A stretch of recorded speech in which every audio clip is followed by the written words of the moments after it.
but there are some explicit things in this manga. I'm going to be leaving out or censoring a lot of it, or just trying to like word it differently. Obviously I have to because of the policy, but I also want to just give this warning to anybody who wants to pick this manga up. Just expect a lot of stuff in here, all right? Another thing I wanted to say, this is going to be a little different from my usual videos. I'm still going to be talking about the manga like usual, but I'm going to probably chill on the jokes. I'm not going to lie. I'm going to chill on the jokes a bit because this is honestly a serious manga and they ain't really much to joke about because it's kind of depressing. One more thing, come into this with an open mind. It's 2024, almost 2025. Don't be on nothing weird. That's all I'm going to say. I know it was a long intro, so let me get to it. Don't get fresh with your homies. So the manga starts off with our MC having a crush on this girl right here. Her name is Yui. But one day while he's walking home, he sees Yui confessing to his best friend in an alleyway. His best friend's name is Kei, and they've known each other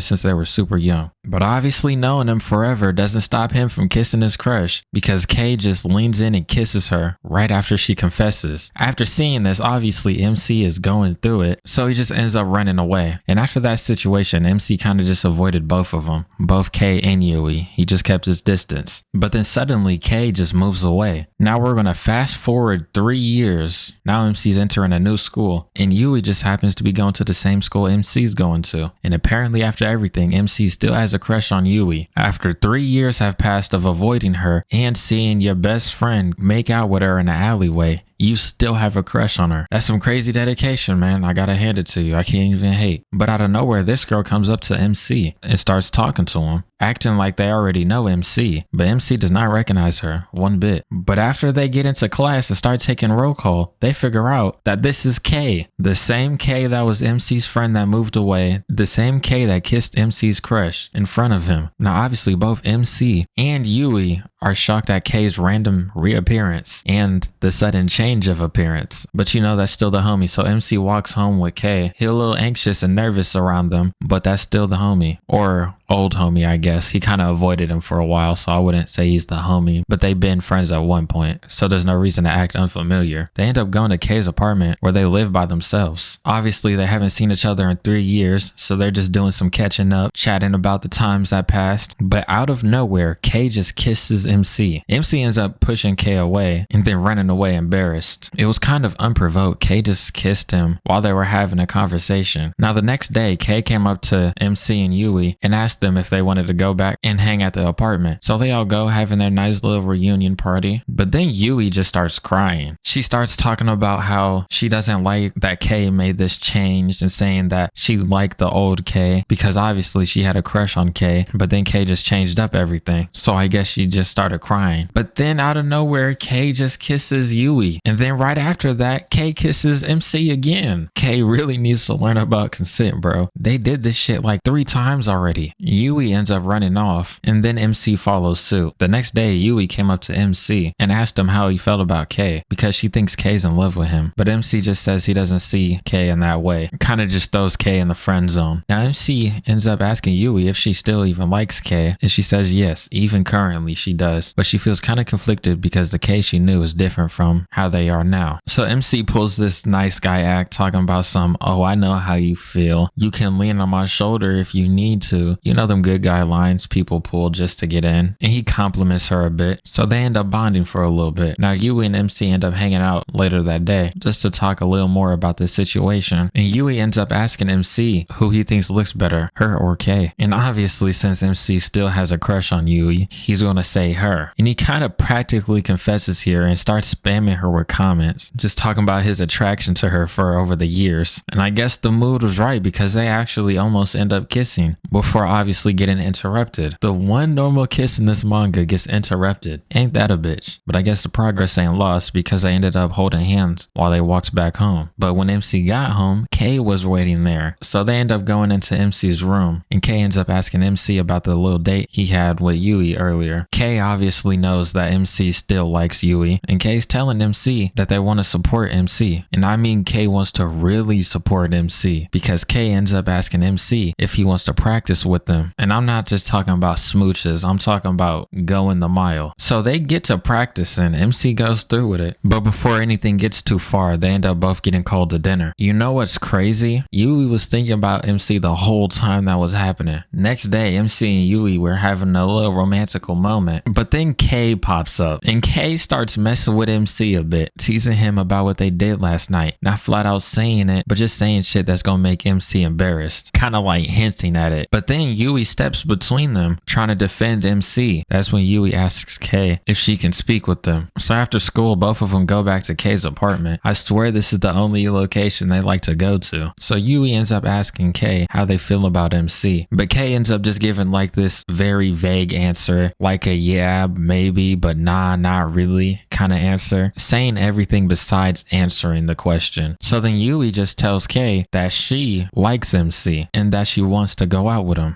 So K just starts being a wingman and tells Yui to call over MC so she can confess right then and there. So MC obviously goes up to the apartment, but when he gets there, it's just Yui. K is nowhere to be seen. So it's only right to assume that K stepped out of the apartment to give them their space. Now Yui ends up asking MC how he feels about her. The answer is obvious, so he obviously confesses to her here. They were pretty much a shoe away from dating anyways. I mean, normal friends don't almost kiss and hold hands while they're walking home. Now you would think this would be pretty straightforward. They just start going out, they get all lovey-dovey. Happy ending. But Yui gives MC one condition. She'll only go out with him if he decides to stay away from K, because I guess she thinks K might try to take MC from her, because it's not really clear whether K likes MC or not. Now you would think MC would be a good friend and be like, nah, that's the homie, I can't just cut them off. I mean, MC known K way before he knew Yui, but no, he ends up choosing Yui over K. I mean, I guess you've been crushing on her for a minute. You haven't seen K in a bit, so I can't fully hold it against you, but I'd never cut somebody off just to get with somebody else. That's just me personally though. And what's crazy is K was just hiding in the closet the whole time. They didn't step out the house. K just hid in the closet. So they heard everything MC said. They heard MC choose Yui over them. And then after that, Yui and MC just casually leave. But I guess there's not much else you can do. You kind of just cut them off in their own apartment. But I guess MC doesn't care about how K feels right now because he got to get with his lifelong crush. But during their whole relationship, Yui's acting a little weird. She keeps reminding MC to stay away from K. It's like K's been at the back of her mind the whole time. But before that becomes a big issue, MC wants to start throwing. MC's always like trying to make advancements on her, but she ain't really liking it. But you know, there's always an awkward stage in a relationship when you don't know when you're supposed to advance or when you're supposed to chill. It's hard knowing what the other person thinks about you, and it's hard knowing what they want or don't want, unless you just ask them. You can ask them, but it gets awkward when you do. But you know what else is awkward? MC trying to kiss her and she rejects him, and then he goes in for the kiss a second time and she obviously rejects him again because it's not getting to his mind that she doesn't want to do this. But then MC points out, why did she let K kiss her so easily but won't let him do it? K kissed her twice without her ever trying to refuse him, and they weren't even in a relationship. So MC is wondering how he is in a relationship with her and she doesn't even want him kissing her. This is where she reveals she doesn't really even like MC like that. She says she might have fell for him, not that she already has. After hearing that, MC goes into this little depression. To clear his mind, he goes out on a walk and he spots K, and he starts seeing K getting harassed by this dude right here. Now obviously MC's not going to just let this happen, so he steps in and intervenes. And then this guy just tries to punch MC, but before he can punch him, K just steps in front of it and kisses MC again. Very awkward time to give your bro a smooch, but I guess it saved him from getting knocked out. Then the other dude who was obviously trying to fight is just watching this shit happen in front of him. He just decides to leave. I mean, imagine you're finna beat somebody up and then they just start kissing somebody out of nowhere. What are you supposed to do in that moment? The only option is to leave, which he does. After that little event, MC tells K about the situation with Yui right now, and K just tells him stick through it, don't break up with Yui, just stick with her and see what happens. When Yui told MC that she doesn't really even like him, they didn't really break up in that situation. They kind of just left on an awkward note. So Kay is just telling MC, just stick with her and see what happens. Next day, MC goes and apologizes to Yui for being on some weird shit, and they make up. They both on good grounds again, and MC will learn about boundaries. Well, it's all good until rumors start going around. Everybody's going around talking about how MC and Kay were kissing last night, because I guess the other dude who was out there just went around telling everybody. And obviously this information gets back to Yui, the same person who's dating MC and the same person that told MC to stay away from Kay. So MC pulls Yui to the side because they obviously got some stuff to talk about. Wanting to hear the story from him, Yui asks MC what happened, and MC tells the truth and nothing but the truth. Now after hearing this, obviously she's going to start crying. I mean, that's a pretty normal reaction, but right after doing something pretty normal, she does something very irregular. Instead of breaking up with him for cheating on her, Yui just tells MC he can do the stuff he was doing with Kay to her. I guess she thinks MC is going behind her back with Kay because she's not doing this type of stuff for MC. So I guess she wants to do that type of stuff with MC so he'll stay with her. They do say love is blinding, bro, because obviously this is probably the worst choice you can make. So they go to Yui's house and they start doing said things, but MC starts getting what I call a Rudius handicap, which means he can't get it up. If you watch Mishoko Tensei, you know exactly what I'm talking about. I know I said no jokes, but I had to let that one fly. After this happens, Yui just thinks MC's no longer attracted to her, so Yui just breaks up with him right then and there. Now he back in his depression arc, but then out of nowhere, he runs into Kay. MC ends up telling Kay what happened, and Kay ends up comforting him, telling him this shit is all perfectly normal. Now I can't show any panels, but let's just say after that little moment, Kay takes MC home, and he proves that that tool still work. After everything that happened, MC and Kay are good again. They got some happiness back in their lives. Yui just gonna have to sit in the corner and sit this one out, cause now it's just MC and Kay. Now I don't want to leave you on a cliffhanger right here, but I'm gonna have to end this video. But don't worry, part 2 will be out tomorrow morning. But hopefully just this video alone convinced you to read this manga because it's amazing. And if you watch part 2, well, you're in for a treat because the story gets pretty crazy in part 2.